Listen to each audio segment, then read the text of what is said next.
கேளுங்க, கொஞ்சம் காது கொடுத்து கேளுங்க உங்கள் ஒய்ஃப் பேசுகிறத. சும்மா இவ என்ன புலம்பிக்கிட்டே இருக்கா, இவ ஏன் நிறுத்தாமல் பேசிக்கிட்டே இருக்கா, இப்படிலாம் நீங்கள் உங்கள் ஒய்ஃபை பற்றி நினைக்கிறீங்களா? அது வெறும் பேச்சு மட்டும் இல்லைங்க, அது அவங்களோட ஸ்ட்ரெஸ் ரிலீஸ் பண்ணுறது. ஒரு மென்னுக்கு ஸ்ட்ரெஸ் வந்தால் நீங்கள் என்ன பண்ணுவீங்க யோசிச்சு பாருங்கள்.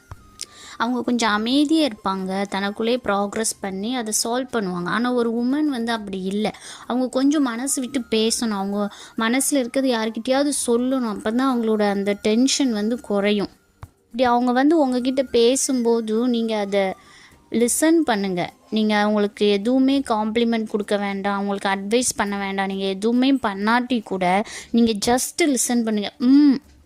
சொல்லுங்கள், அதுவே அவங்களுக்கு போதும்.